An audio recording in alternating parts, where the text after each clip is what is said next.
Good evening, Braves fans. Welcome to Chop House Chatter. I'm Jackson. And I'm Thomas, and we got a good episode for you. What we got, Jackson?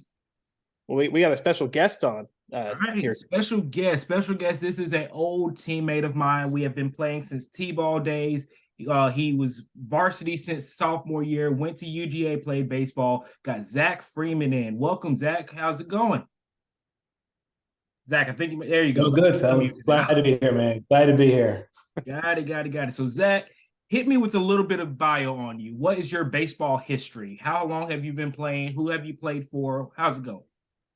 Yeah, no. So, grew up in Valdosta. Thomas, me and you've been playing since, I guess, baseball was a thing from the T-ball age. Played throughout high school, went and played at Georgia. Um, couldn't stay healthy at the end of the day, right? So one of the curses that ends up happening with some of the players that are out there. I've had 4 labrum surgeries, 2 on each shoulder, 2 in high school, 2 in college. So one of the cool things is a lot of the folks that are probably listening, man, it's don't hang it up until you're ready to hang it up, man. A lot of times folks were saying, Zac, like, you ain't gonna sign with Georgia, you're not gonna sign with the big time school. But I wasn't ready to say no until I was ready to say no. And man, that's why I have persistence on my arm. I see it every day when I brush my teeth. And I'm really cut from that same cloth, man. Yeah. And I definitely had to wear the old lounge shirt. There we go, baby. Our high school just won the state championship. Congratulations to the Lounge Vikings. Congratulations to all the coaching staff just running the state of Georgia this year. So great job to the Vikings. But Zac, you have been a fan. Have you always been a Braves fan, or have you been a fan of different teams? Dude, Braves through and through. As soon as I could watch TV and actually comprehend what I was actually watching, it's been Braves baseball, man. I mean, I know we took a I think a 4th grade trip up there. 4th grade trip. I was just thinking 4th grade trip. Yeah. Hey, and I knew everybody was sitting in the cheap seats, but my mom was the chauffeur. She found a way to get us down there, Thomas. We made it down there. It was our group of like 6 made it down to the right field line, lowest level seats. And when Andrew Jones threw me a baseball in the middle of the inning. I think exactly, dude. Threw it over to me. I remember it vividly. Mm-hmm. What you got, Jackson? So being a longtime Braves fan, who would you put on your Braves Mount Rushmore? You know, your 4 or 5 greatest Braves of all time. Definitely got to go with Hammer and Hank. You got to start off there. Big time Chipper fan. Hey, I know he's a switch hitter, but anytime I can find a lefty, I'm always gonna root for them. Greg Maddux, just because, hey, he kind of defied odds in the sense of what we see nowadays with everybody throwing velo. He was just a spot pitcher. Yeah. And then I think to round it out, I got to go with Andrew Jones, man. I know a lot of folks used to say back in the day, hey, get to the ball, don't drift to it. He made every catch out in the outfield just look so effortlessly and just so easy. Which Bobby Cox didn't like all the time. Andrew. Bobby Cox hated that all the time. He did. I mean, just out there lollipop it, just catch it, run it in. Yeah, exactly. People have to dive to the ball. He gets there easily. Exactly, dude. I think every coach and every dad in America would groan whenever you do that. Like, oh, come on, use 2 hands. Use 2 hands. What are you doing? Yeah, and he's just catching it like right here. Yes. So we just rounded out the month of May. Ended up having a 15-14 record. Not the best, but the only bright side is we were the only team in the division to have a over 500 record. How do you feel about that, Zac? Man. Yeah. I mean, if you look at home record and away record outside of May, it's kind of staggering because you would think the Braves would own it at home, but it's kind of been a mixed bag. They've won it on the road. I think maybe in May they might have won more on the road than they did. Oh, we definitely. At home. But it's one of those teams, man. It's fun to watch because they're never out of it, right? So like even if it's in the 7th, 8th, 9th inning, you can't turn the TV off because you're like, hey, these boys find a way, man. And that's the type of teams I like watching because they're scrappy, and it's not over until that last out's accounted for. Which is what you've seen. We are filming today on the 8th, on Thursday. The past 2 games against the Mets, we've been coming back, climbing back into the game from being down 4 runs each game and finding a way to win. Exactly, dude. Exactly. No, it's fun, man. The Truist Park is electric.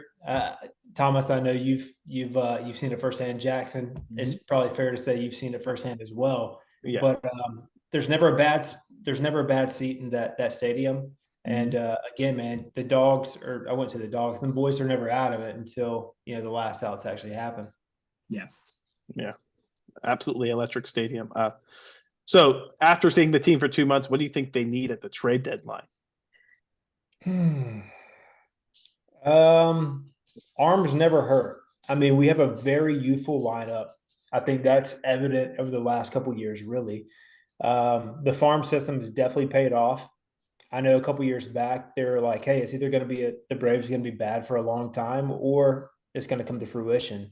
I think we've seen that actually come to fruition and their farm system actually paying off. But arms never hurt. I think we need some arms, some additional arms. What was one that I was reading on ESPN? Who was it? Was he starting relief pitcher? I think it was Alex Cobb from San Fran was one that I saw some rumblings of possibly getting him in. But I just think we need some arms, man, at the end of the day. And then, hey, and a DH that runs through the bag consistently. If we can have those two, I think would be good on both fronts. We were just laughing about Ozuna right before the call, man. He can hit the ball a mile, but God, Jesus. That's what I'm saying. Yeah, I'm with you, bro. You've seen him in the last 2 games. He's running like he's being chased. He has to. We get pulled in the middle of the game like that. You shouldn't have to light a fire under them. I mean, they're living the dream of a lot of folks like us talking about the sport right now. We would give an arm and a leg to be in that position. So I always say, man, like game speed is something that doesn't take any effort. Like if you hit a ball down, run the thing out, man. You never know what's going to happen with it. Take every base that you can. Hope they're going to make a perfect throw. But game speed is something, especially with the youth baseball, that needs to be stressed more so because especially the younger you get with baseball, like there's bang bang plays. Put the pressure on other teams. Make them make that perfect play. Make that the perfect transition, and that's something that I wish I would see more of. All right, so we got 4.5 months left, and I'm going to ask for both of y'all. Zach, you can go first. Jackson, follow it up. Where do you think the standings will look like in the NL East at the end of the season? 4.5 months left. It's Braves or bust, baby. Got it. Braves or bust. So we got the Braves. I got the standing helmets behind me here. So currently we have the Braves, the Marlins, the Mets, Phillies, and then the Nats. Is it going to stay in that order? I think Phillies get hot. I think Marlins drop off. I think I'm going to say Braves. I'm going to say Braves, Phillies, Mets, Marlins. Then Nats, we're not even going to mention Nats. Jackson, you following the same thing?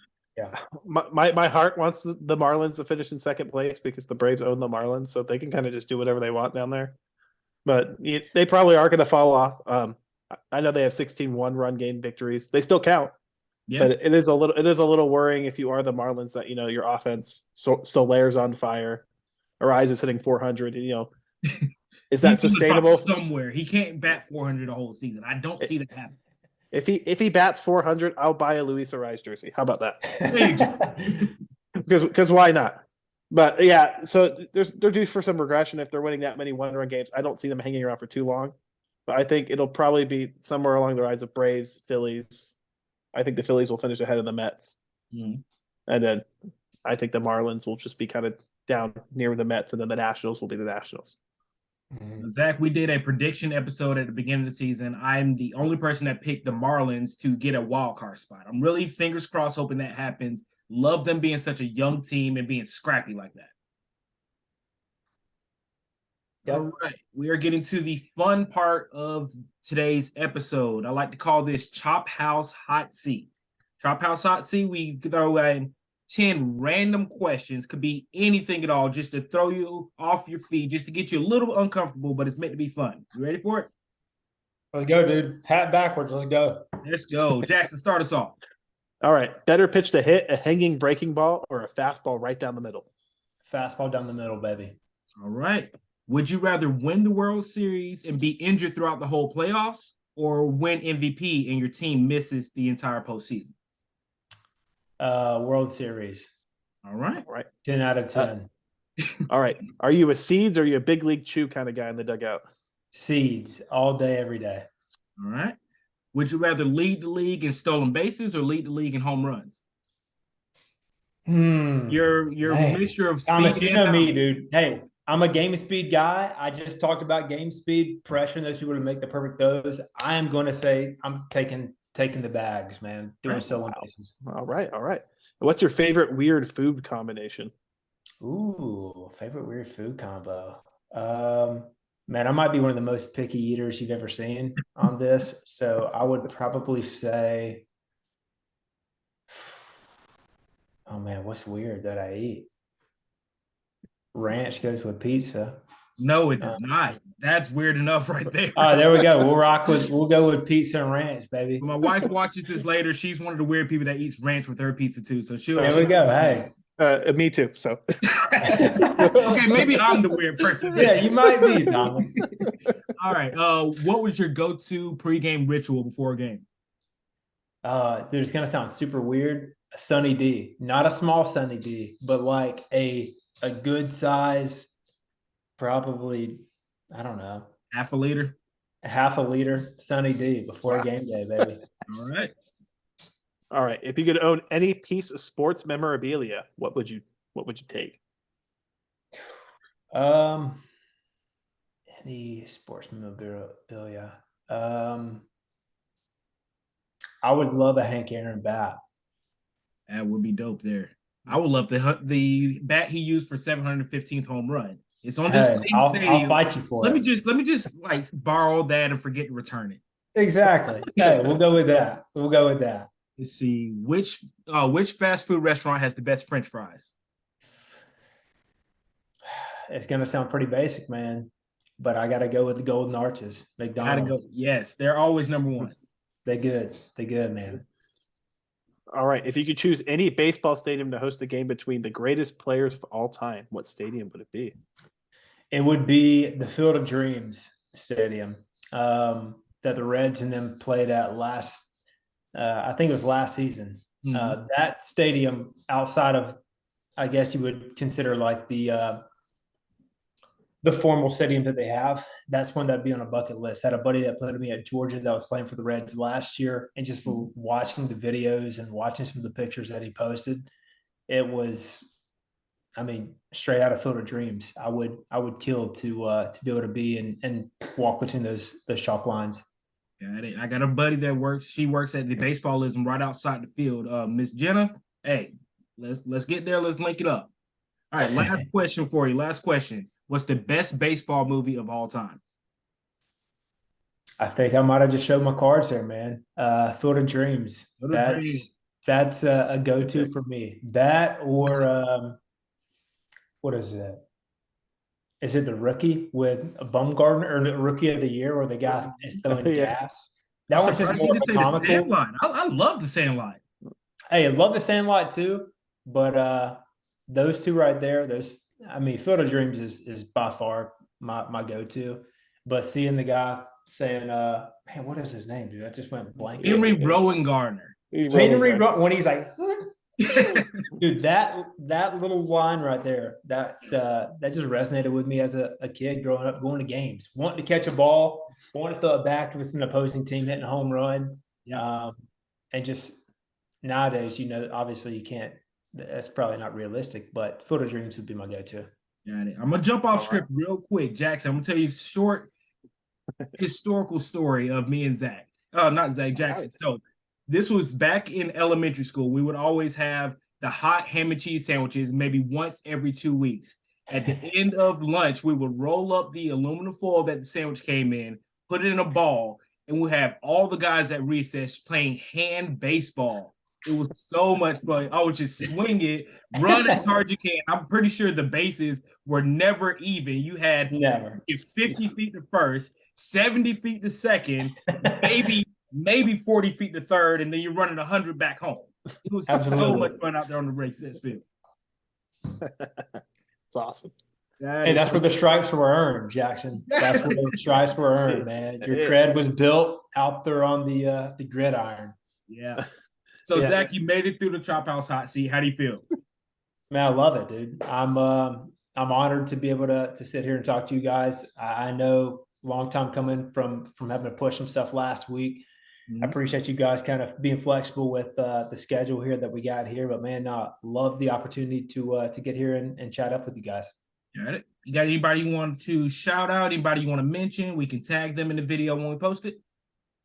You tell Olsen, hey, Maddie, keep hitting taters to the Chop House, baby. I'm going to be there rooting for you. We're all going to be there rooting for you, man. Hey, we're Braves fans, baby. Oh, come on, let's go. Choptober, baby. Jackson, you got anything else? No. I mean, unless you want to hear a story from my youth about what me and my brother used to do to earn our stripes. Far away, Jackson. Let's go. So my parents would get home and the babysitter wouldn't be able to stop us. We would chalk lines in the carpet with baby powder. Oh my! And play baseball in the living room, and we pile up the baby powder on the bases so when you slide, it would go up like the dirt. Nice. And how old were you? Was this like 8 years old or was it like 17, 18? Like 3 or 4. So okay.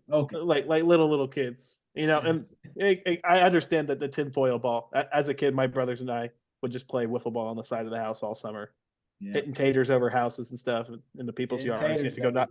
You gotta go knock on someone's door to get your ball back. Love it. So that's it for Chop House Hot Seat Chop House Chatter. Zach, we always end the show with one special way. Jackson, you know how to do it. We're gonna chop on. Chop on. Let's go, baby. Let's get it. Right.